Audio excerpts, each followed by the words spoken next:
Kerr9000's game room. Welcome to Kerr9000's video game news done fast. Okay, so I found out today that apparently Dorkly is in trouble. They're not making the kind of money they would like, obviously because they do animations and that stuff's not cheap. They do a lot of very funny, very short video game based animation, poking light at things like Mario and Sonic. Now, the thing is, we've got this point where YouTube started out and it was all hobbyists, and we were all just trying to do the best we could, get videos on and see if people liked us. It was a chance to voice your own opinion. But now it's become very much a business. People are thinking that they can make a full-term living out of it and they can do it instead of work.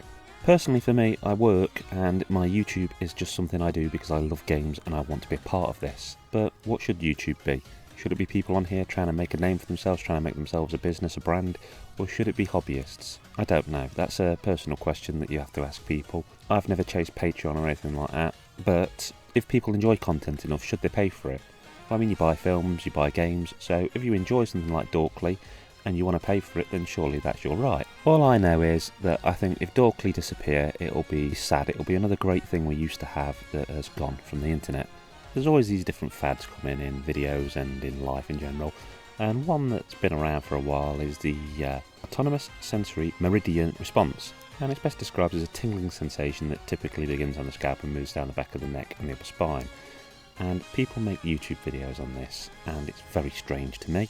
You get people doing all sorts to make little crinkling, crunching or whispering noises that somehow are supposed to give a feeling off in people, and personally I just find it all very weird. But Game Freak, the makers of Pokemon, have now jumped on the bandwagon. They've released a video where a Charmander keeps waking up and falling asleep and it lights a fire with its tail and it makes fire noises. Now I'm sure these probably help some people sleep or make them feel nice or whatever, but it's bloody weird to me. That's all I'm going to say on the matter. So for those that haven't heard, Cyberpunk 2077, an upcoming game, has been delayed until September. Now this is all kind of responses from people all over the internet. Oh, boo-hoo, I want to play now, oh, scum, blah, blah, blah, blah. To people going, yeah, that's cool, get it sorted. Now my opinion is, if a good game comes out at the end of it, a delay is never bad. Because it's much better be released, finished, good, full of content, than just get a mess that you've spent your money on. And also, really, do you want employees to go through massive crunch, to be driven half insane just for you to play a video game? Delays are never a bad thing, unless, basically, it's a delay where absolutely nothing's done and the same rubbish comes out the other end of it. Crunch, for those that don't know, in video games, is when basically lots of work is done at the last minute by people doing stupid hours, stupid shifts, 70-hour weeks, working till they burn out. So anyone that's like, crunch, well, do you want to go to work all the time? Do you want to be worked by your boss to the verge of insanity? You know, do you want to do 4 times the amount of load that you really should be doing? No, of course you don't. Who would? You have to be crazy. I was asked what my game of the year was. The thing is, I haven't actually played many games that came out in 2019. I dipped into the Outer Worlds a little bit, and I've really enjoyed that. You can tell, it's essentially a Fallout game made by people that don't have the Fallout license. But it's a really good one at that. I've not played it enough really to define it as my game of the year, I don't think. But there's stuff I wanted to play, like Resident Evil 2, which I just never found the time for. A lot of stuff I've been playing is on the Switch. But then I didn't get around to Fire Emblem 3 Heroes. I own it. I played Luigi's Mansion 3, and good game. Pokemon Sword and Shield, very good. But I don't know if, I'd call them game of the year. I suppose it's not a topic I really want to fully cover. It seems to have been quite a decent year, but I seem to have been stuck in the past playing older things. But then again, a lot of my content is retro related, so that's quite understandable. Game of the decade though, for me, definitely Skyrim. The fact I played it on Xbox 360, brought it again, played it on Xbox One, played it on PS4, contemplating buying it on the Switch. It's one of those games where you just play it and different things happen and your friends are playing it and they have slightly different experiences and you can all talk about what kind of person you were, what you did, where you went, how this happened. It might be that you solved something through pure violence where they were sneaky. It's a massively open game that you can approach in different ways, different things can happen, and it feels like another sort of life. It's just great, and you can see how it's had an effect on other games. It's really provided a benchmark for other things to live up to. According to various anonymous sources, Sony's PlayStation 4 exclusive Horizon Zero Dawn is apparently going to come to PCs. This is an unprecedented move for Sony, and it, makes you ask, are they going to release any other of their exclusive games on other consoles, or even on the PC? I assume it's just going to be the PC. I don't think it's that big a deal. It launched in February 2017 on the PS4, so by the time it comes out, there'll have been 2 years of exclusivity.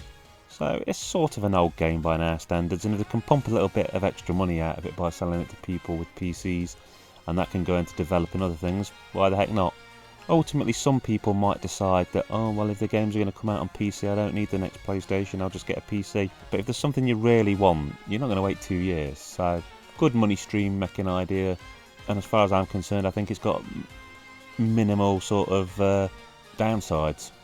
So in a Nintendo Direct, we've had the next Smash Brothers character announced, and it's Blythe, another Fire Emblem character. Now, while I love Fire Emblem, I do think this is a bad move. There's already a fair bunch of Fire Emblem characters in there. They could have done so much more. They could have reached out and had some indie character in it for some cross-promotion, or just had somebody that was a real shock. I suppose some of this is made a little bit better by the fact that there's some costumes. There's a Cuphead costume for avatars, an Assassin's Creed one, a Mega Man, well, 2 Mega Man ones, and a Rabbids costume. You know, that's a little bit better, but I think this is a real missed opportunity, and that's coming from a fan of Fire Emblem. So, it's already been announced everywhere pretty much that Stadia, Google's streaming console, has absolutely fell on its butt. Now, it's only getting worse. Basically, downloads of the streaming service's mobile offering have just stalled. They've halved over the past 3 months. To say that there's people who were basically saying that, oh, this could spell trouble for the PS4 and the Xbox, I don't think we're ready for this whole streaming service. I tried the PS4 streaming service a long time ago and found it to be a hit and miss mess, and I soon went back to just going to my PS4 discs. And I think Stadia has shown that we're just not ready for this. Not enough of us, not with fast enough speeds. It was a piece of technology brought to market too early. Streaming's time hasn't come yet. It's as simple as that. Okay, well there's some of the things that are going on now in the world of games. But for now, this is Kerr9000 signing out. Over and out. Keep on gaming.